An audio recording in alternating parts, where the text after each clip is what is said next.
ప్రపంచంలో ఏ మూల ఏ సంక్షోభం తలెత్తినా అక్కడున్న తెలుగువారి క్షేమం కోసం ముందుగా కదిలేది ఒక్క తెలుగుదేశం మాత్రమే అన్న విషయం గతంలో పలుమార్లు రుజువైంది. చార్ధామ్ యాత్రలో చిక్కుకున్న తెలుగువారిని స్వరాష్ట్రానికి రప్పించడంలో కానీ బర్మా, బంగ్లాదేశ్, దుబాయ్ ఇలా ఎక్కడ తెలుగువారి ఇబ్బందుల్లో ఉన్నా వారిని ఆదుకునేందుకు తెలుగుదేశం ఆగా మేఘాలపై కదులుతుంది.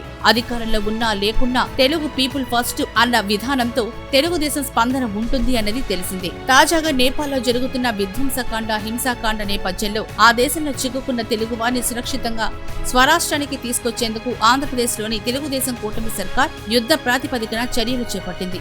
మంత్రి లోకేష్ రంగంలోకి దిగారు.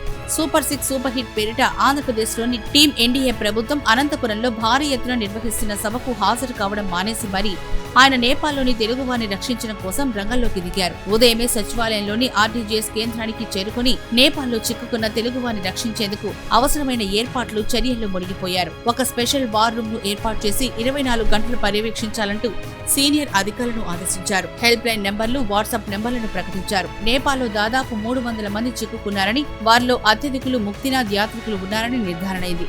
అత్యంత వేగంగా లోకేష్ కదిలి యంత్రాంగాన్ని ఉరుకులు పరుగులు పెట్టించడం వల్లనే నేపాల్లో చిక్కుకున్న వారి సంఖ్య ఆచూకీ ఇంత త్వరగా తెలిసిందని అంటున్నారు. నేపాల్లో చిక్కుకున్న వారిలో కొందరితో లోకేష్ స్వయంగా ఫోన్లో మాట్లాడి అన్ని విధాలుగా సహాయ సహకారాలు అందిస్తామంటూ భరోసా ఇచ్చి వారిలో ధైర్యం నింపారు. నేపాల్లో చిక్కుకున్న వారి భద్రతకు సంబంధించి ప్రతి 2 గంటలకు అప్డేట్లు సేకరించాలని అధికారులను ఆదేశించారు. నేపాల్లో చిక్కుకున్న తెలుగు వారందరినీ భద్రంగా స్వరాష్ట్రానికి తీసుకొస్తామని లోకేష్ వారికి భరోసా ఇచ్చారు.